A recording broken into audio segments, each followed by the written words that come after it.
You start craving their validation. A text, a compliment, a little attention, a little moment of their time. And that craving, it turns into emotional dependence. And when that craving doesn't get fulfilled, you feel frustrated, angry, and restless. Not just at them, but mostly at yourself. You still care. Be honest, I know you do. You still think about them at random moments, when you are eating, when you are scrolling, when something reminds you of them out of nowhere. You literally stalk their Instagram from your fake account. Tell me you do. You still check your phone sometimes, hoping, just hoping there is a message from them. You still miss them, you still love them, and maybe the hardest part, you care about them in a way they may never fully understand. But they don't love you back. Or worse, they don't love you the same way anymore as they did before. And deep down, you already know this. Your mind knows. Your mind has accepted the truth that it's over now. It has seen the pattern, the distance, and the change in them. But your heart is still stuck in the past, holding on to who they once used to be. That's what's breaking you. You are not just missing a person. You are stuck between two realities, the one you once felt and the one you are living in.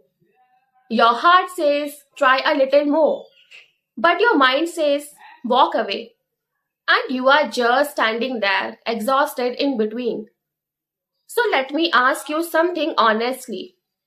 How long can you keep fighting yourself like this? Huh?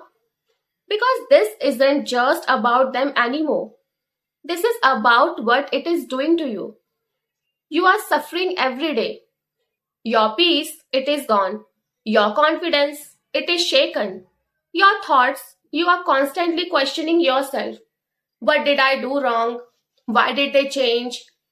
Was I not enough? Listen carefully. This is important. You are not holding on because you are weak. You are holding on because you are loyal to them. You remember what it felt like when they cared for you, when they were always there for you, when they promised they would only love you, and your heart keeps chasing that version of them, even though that version doesn't exist anymore. And that's where the real battle begins. Not between you and them, but between your attachment to them and your peace. Because when someone stops choosing you, but you still keep choosing them, you slowly start abandoning yourself. You start craving their validation. A text, a compliment, a little attention, a little moment of their time. And that craving, it turns into emotional dependence. And when that craving doesn't get fulfilled, you feel frustrated, angry, and restless. Not just at them, but mostly at yourself. You start doing things you never thought you would. You over explain, you wait endlessly, you lower your standards, you cross your own boundaries just to feel wanted. And then one day, you sit with yourself and realize, what am I doing? This is not who I am. How can I lower my standards just to get their attention? Ew. That right there is the breaking point. This is exactly what is described in the Bhagavad Gita. Attachment leads to desire, desire leads to frustration, frustration leads to confusion, confusion destroys clarity, and slowly you lose yourself. That's what this is. You lose yourself trying to get them back in your life. It is not love anymore. It is attachment mixed with illusion. The illusion that if you try hard enough, if you love deeply enough, if you just hold on a little longer, they will come back. No, no. Even if you bring them the stars and the moon, even if you gift them a piece of land on Mars, they won't come to you. And even if they do, they won't stay longer with you. Your relationship will be a transactional one, not a loving one. So let's be real. If someone has decided not to stay, nothing you do will make them stay. You can give them everything.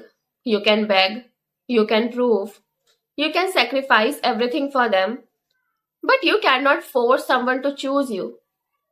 And in trying to do that, you lose something far more valuable: your self respect. And once self respect starts slipping, you stop recognizing yourself. That's the real loss. Your real loss is not them. Your real loss is you. Yes, you.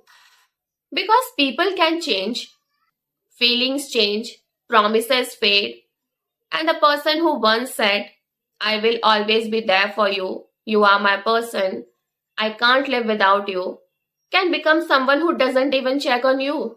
And maybe they won't even recognize you after some months. It hurts, I know, but that's the nature of life. Nothing is permanent. People aren't permanent, emotions aren't permanent, and not even your pain is permanent. And here's the truth you need to sit with: you cannot control how they feel about you. You cannot control their actions. You cannot control why they left or why they changed. But you can control one thing: yourself. Yes, you can control your response to them. You can train your emotions. You can refuse to act on impulse. You can set boundaries around your peaceful space. You can change your decisions toward them. You may not be able to stop missing them, but you can stop reopening your wounds again and again. And that's what letting go really means. It's not pretending you never cared about them. It's not deleting every memory of them. It's not forcing yourself to forget them. It's choosing freedom over attachment. Letting go means accepting reality, even when it hurts. It's understanding that not everything you lose is a loss. Sometimes it's protection, because the longer you hold on to someone who is not meant for you, the more you lose yourself trying to keep them in your life. Letting go is not a weakness, it's emotional maturity. It's saying, I loved you, I gave my best, but I will not destroy myself to keep you in my life. Because your peace matters more than anything else in this world. Read that again. Your peace matters more than anything else in this world.